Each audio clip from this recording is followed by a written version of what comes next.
Samantha Sam Doyle, 29, was a school librarian. Quiet, polite, but curious by nature.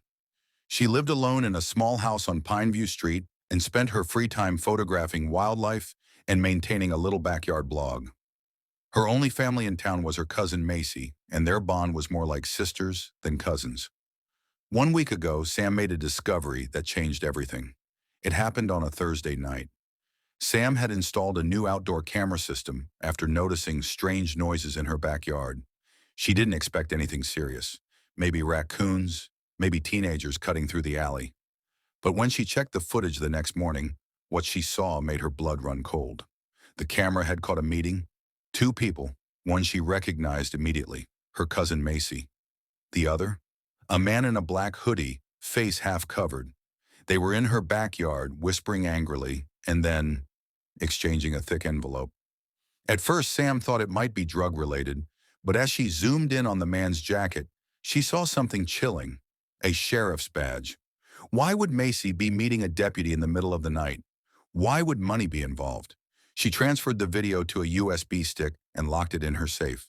She told no one, not even Macy. Not yet. 3 days later, Sam went missing. On the following Thursday morning, exactly 1 week after the footage, her body was found by a sanitation worker near Riverbend Creek. She was stuffed into a black garbage bag, hidden in a drainage ditch behind a long stretch of trees near the highway. Her hands were bound and her phone was missing. She had bruises on her neck. The cause of death? Strangulation. Sheriff's deputies responded quickly, but something about the investigation felt rushed. The scene was cleaned too fast. No press release was made. And Macy? She wasn't crying. In fact, she didn't even show up at the funeral. That's when they brought in Detective Frank Rourke, a retired NYPD homicide investigator living out his years in Charleston. He had a reputation, sharp eyes, calm voice, and an unshakable sense of justice. Rourke didn't like politics. He didn't care about department loyalty or small-town silence. He came because Sam's aunt begged him to look into the case, believing her niece had been murdered and the killer was being protected. As Rourke walked along the muddy edges of Riverbend Creek, examining the place where Sam had been dumped like trash, he made a quiet promise to himself. I don't care how long it takes or who you are, I'll find you. The case file in his hand was thin, too thin. The official report said robbery gone wrong. Rourke knew better. He'd seen this kind of kill before. It wasn't about theft. It was about silence. And silence could be broken. Detective Frank Rourke returned to Sam Doyle's house early the next morning. The air was cool, and the street was quiet, almost too quiet, like the whole neighborhood was holding its breath. Yellow police tape still hung across the porch. Rourke ducked under it and stepped inside. The house smelled like old books and cinnamon. A mug of tea still sat by the window. Nothing had been touched in over a week, but what caught Rourke's attention was the faint drag mark on the wooden floor, from the living room rug to a painting that hung awkwardly above a writing desk. He pushed the painting aside. Behind it, mounted in the wall, was a small gray safe. It hadn't been listed in the report. Rourke knelt down. You kept something in here, didn't you, Sam? He examined the dial and found light scratches. Someone had tried opening it recently, but clearly didn't succeed. That was his first clue. Someone else had been looking for the same thing. He called in a trusted locksmith from Charleston. An hour later, with a few careful turns and clicks, the safe opened. Inside was a single black USB drive, a folded sheet of paper, and a photo of Sam and her cousin Macy, smiling with sunburnt cheeks on a beach in Myrtle Beach. Rourke opened the paper. It was a letter. If anything happens to me, this needs to go to someone I trust. I saw something I wasn't supposed to. Macy is in trouble. I think someone is watching me. The man she met behind my house, he had a badge. Something's wrong. I don't know who to trust. But I'm not crazy. Rourke read the letter twice. She wasn't crazy. She was dead. He pocketed the USB and drove straight back to his hotel, where he plugged it into his encrypted laptop. There were 2 video files inside, both dated the same night, taken by her backyard security camera. The footage played in grainy black and white, time-stamped 11:32 p.m. There was Macy, pacing nervously near the back gate. Then a man appeared, tall, wearing a black hoodie. His face wasn't visible, but when he turned briefly, Rourke froze the frame and enhanced it. There it was, the shiny glint of a sheriff's badge on his belt. The man handed her something, an envelope, and she passed him what looked like a small flash drive. She was crying. Rourke replayed the interaction 5 times. "This wasn't drug dealing," he muttered. "This was a trade, a secret for silence."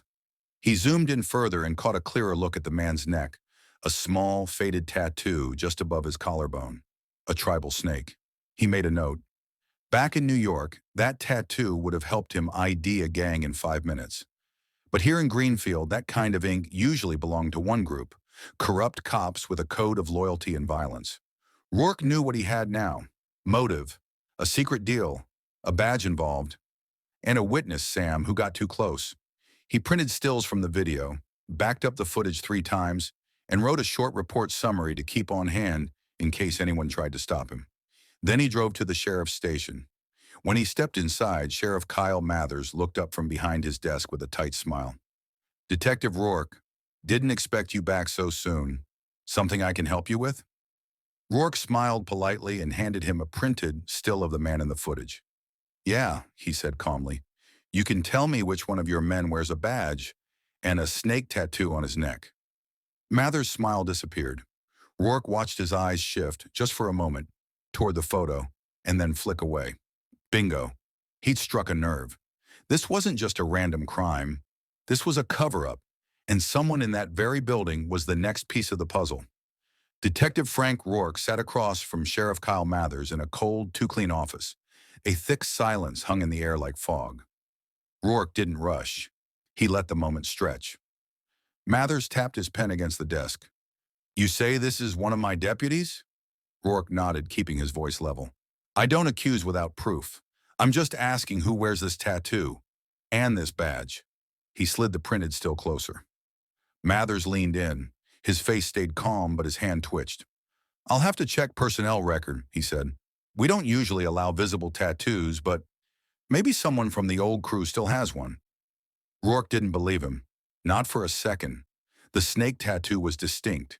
It curled around the side of the neck, tribal style, with the head just under the jaw. In big cities, it could mean gang ties. In small towns, it often meant something else, an unofficial brotherhood, a warning to outsiders: don't ask questions. Later that evening, Rourke drove to a nearby bar called the Pit Stop, a known hangout for off-duty cops. The place smelled like beer and fried food. He sat at the counter and nursed a coffee. Within half an hour, 2 deputies walked in, one heavy-set, the other tall and wiry with a hoodie on. Rourke noticed the second one didn't remove his hoodie, even inside. He waited.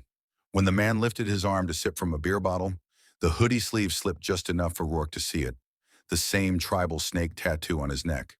"Gotcha." He followed the man out 20 minutes later, careful to keep distance. The deputy got into a gray pickup and drove south toward the county line. Rourke tailed him discreetly until the truck turned into a beat-up trailer park tucked behind a wooded area. The mailbox outside said, "J. Halloway, Deputy Jake Halloway." Rourke jotted the name down and drove back to town. In his motel room, he pulled up public records. Jake Halloway had been hired 5 years ago. Before that, he served in the Marines. No criminal record, but there was an internal complaint from 2 years ago: use of excessive force against a teenager during an arrest. Case closed with no follow-up. No surprise. Rourke now had a name to match the face. He returned to Sam's video footage again, watching Halloway hand Macy the envelope. This wasn't random, it was a deal. The question was, what did Macy have that a cop would pay to get? And what happened after? That night, Rourke visited Macy's apartment. She answered the door looking tired, dressed in sweatpants and an oversized shirt. Her eyes widened when she saw him. "You again?" "I already told the sheriff everything," she said quickly. "I'm not here for the sheriff," Rourke replied. "I'm here for Sam." Macy looked away. "May I come in?" Reluctantly, she stepped aside. The place smelled like takeout and old perfume. Rourke sat on the edge of the couch. "I know about Jake Halloway," he said calmly. Her whole body tensed. She didn't speak. "I know he came to meet you behind Sam's house. I know he paid you for something. What I don't know..." is why Sam ended up dead 5 days later. Macy began to cry. Real tears, messy and broken. She wasn't supposed to see it, she whispered. She wasn't supposed to get involved. It was just a deal. What kind of deal? Macy shook her head, but Rourke could tell she was cracking. He leaned forward. Macy, if you know anything, if you know Jake was involved in her death, this is your chance to come clean. Whatever he gave you, was it worth your cousin's life? Macy sobbed harder. She finally whispered, she found a video on my laptop, a recording. It was from a police cruiser camera. Jake had given it to me, to erase it. He didn't want anyone seeing what was on it. What was on it? She hesitated. Then, a shooting. Of an unarmed man. Sam saw it. She took a copy. She said she was going to the press. She gave me a week to explain. A week to do the right thing. Rourke stood slowly, his gut twisted with anger. She gave you a week, he repeated, and then she turned up dead in a ditch. Macy nodded, shaking. I didn't kill her, I swear. But I think Jake did. Rourke left the apartment without another word. He now had motive, suspect, and witness. What he needed next was the missing video.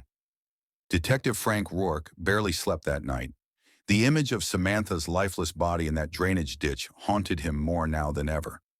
She had tried to do the right thing, and she was killed for it. He stared at the ceiling of his motel room, going over the pieces in his head. The recording Macy mentioned had to be the key. If it really showed Deputy Jake Holloway shooting an unarmed man, then this case went deeper than a simple murder. It was a cover-up, and Sam's death was just the beginning. At 6 a.m., Rourke drove straight to the county garage where all police cruisers were maintained. The place was still closed, but the night security guard was outside smoking. Rourke flashed his old NYPD badge. Morning. I need to see Cruiser 12's dash cam logs from 2 weeks ago.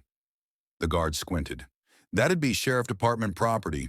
You'd need clearance. Rourke leaned in. Do I look like I came all the way from New York to ask nicely? The guard hesitated. Finally, he sighed and nodded toward the building. Last bay on the left. Cruiser 12's been in for electrical work. Still got the system on board. Rourke walked past rows of idle cars until he reached the dusty black SUV. He opened the driver's side door and powered on the dash cam unit. The system blinked to life, showing video logs by date. He scrolled back 2 weeks. One file was password locked. Unusual. He took out a USB connector and began transferring all the raw files. Back in his motel room, Rourke watched the footage in silence. The screen showed a nighttime traffic stop. Jake Holloway stepped out, approached a white sedan, and yelled something the camera didn't pick up clearly.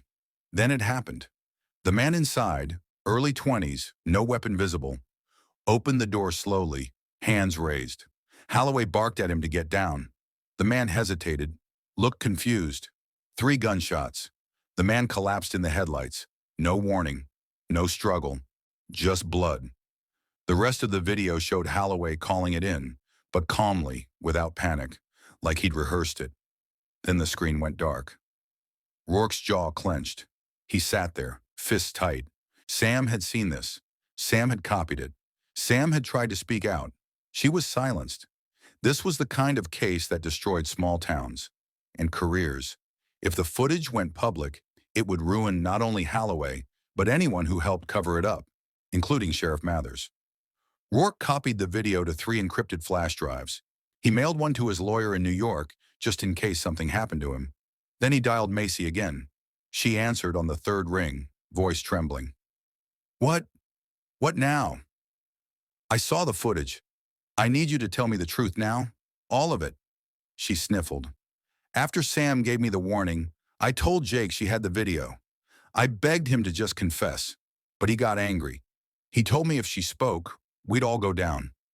And the night Sam disappeared, I didn't see him do anything. But she sent me a text. It said she was going to the sheriff with the video. That was the last message I ever got from her. Rourke closed his eyes. She never made it. There was silence. Then Macy whispered, I think Sheriff Mathers knew. Maybe even ordered it. Rourke ended the call and stood. He wasn't just investigating a murder now. He was going to bring down the entire department if he had to. He packed the flash drives and slipped a small revolver into his coat pocket. It was time to confront Deputy Jake Holloway, face to face. No more waiting. The morning sky over Hollow Ridge was heavy with gray clouds, pressing low over the distant hills like a threat. Detective Frank Rourke drove with the window cracked, the cold air sharpening his focus. He had the dash cam footage in his coat, a loaded revolver by his side, and the truth burning in his gut like fire. He wasn't just chasing a suspect now. He was chasing justice for Samantha and for whoever else had been buried beneath silence. Jake Holloway lived in a worn-down trailer on the edge of Hollow Ridge Woods, a place locals avoided after dark. Rourke pulled up just after 9 a.m. The yard was empty, but a light flickered inside the trailer. He stepped out quietly, boots crunching over dry gravel. He knocked twice. No answer. He knocked again, harder this time. Still nothing. He reached for the door handle. Unlocked. "Jake?" he called, stepping inside slowly. "We need to talk." The trailer smelled like old beer and sweat. Dirty dishes piled in the sink. A photo of a young woman and a little boy was pinned to the fridge. Probably family. Maybe the only people Jake ever cared about. Suddenly, a voice echoed from the hallway. "Who the hell are you?" Rourke turned, heart pounding. Jake Holloway stood there, wearing jeans and a sheriff's department t-shirt, holding a half-eaten sandwich. His eyes narrowed. "You're that detective from the city," Jake muttered, stepping forward. "You got no jurisdiction here." Rourke didn't flinch. "I've got something you need to see." He pulled the flash drive from his coat and held it up. Jake's eyes flicked to it. His shoulders stiffened. "I watched the dash cam footage. You shot that man without cause. Samantha saw it too, didn't she? That's why she had to die." Jake's jaw tensed. "You don't know what you're talking about. I know she gave you a week. I know you paid Macy to erase it. And I know she tried to go to the sheriff before she vanished." Jake took a slow breath. Then he laughed bitterly. "You think this town cares? You think Mathers didn't know? We protect our own here, detective. People like you come and go. But we stay." Rourke stepped closer. "Sam was going to do the right thing. She trusted someone would care. You killed her for that." Jake's face changed. For a split second, regret flickered in his eyes. But it was gone just as fast. "I didn't pull the trigger on her," he said, voice low. "I warned her. I told her not to cross Mathers. She didn't listen." Rourke froze. "So it was the sheriff?" Jake didn't answer. Instead, he stepped back slowly, toward the drawer near the sink. Rourke drew his revolver. "Don't," he said sharply. Jake stopped, hands in the air now, breathing hard. "You don't understand," he muttered. "If I talk, I'm dead. You're already dead if you don't." Jake stared at him for a long second. Then he slowly sat down at the kitchen table. "I'll tell you everything," he said, "but you have to promise you'll protect my family, my sister and her kid. They didn't know anything." Rourke nodded. "Start talking." Jake leaned forward, voice barely above a whisper. "The man I shot, he wasn't just unarmed. He was a whistleblower. He had info on a drug ring that runs through this county. Dirty cops, sheriff included. That stop? It was never meant to be public. But the dash cam kept rolling. And Sam got her hands on it? She had access to Macy's laptop, found the file and made a copy. She tried to scare me with it, but I knew she wasn't bluffing. Then she said she'd go to the press, or worse, straight to the feds." Jake swallowed hard. "I told Mathers, thought he could talk her down, but he didn't. Next thing I hear, she's gone, and a week later, found in a ditch." Rourke stared at him. "So you helped cover it up?" Jake looked away. "We all did." Rourke stood slowly, heart racing. "Not anymore." He walked out of the trailer without looking back. He had the confession. He had the video. Now all he needed was to confront the man at the top. Sheriff Kyle Mathers. Detective Frank Rourke stood outside the Hollow Ridge Sheriff's office just before noon. The cold wind tugged at his coat as he stared up at the small-town brick building that hid the town's darkest secrets. Inside that office sat Sheriff Kyle Mathers, a man praised for keeping Hollow Ridge safe, but now deeply tangled in a web of lies, corruption, and murder. Rourke wasn't here for questions anymore. He was here for answers. He tucked the flash drive into his breast pocket and pushed through the door. Deputy at the front desk looked up, startled. "Detective? Something wrong?" Rourke's tone was firm. "I need to speak to the sheriff. Now." The deputy hesitated but picked up the phone and buzzed through. Moments later, Sheriff Mathers emerged from the hallway. Tall, broad-shouldered, clean-shaven, he looked more like a politician than a cop. "Detective Rourke," Mathers said with a fake smile, "didn't expect you back." "We need to talk," Rourke said. "Privately." Mathers led him into his office and closed the door behind them. "What's this about?" Rourke sat across from him and laid the flash drive on the desk. "That's dash cam footage. Shows Jake Holloway shooting an unarmed man. Samantha Reese had a copy. She tried to report it. Now she's dead." The sheriff's smile vanished. "Jake confessed," Rourke continued, "and he said you ordered the hit." Mathers leaned back in his chair slowly, crossing his arms.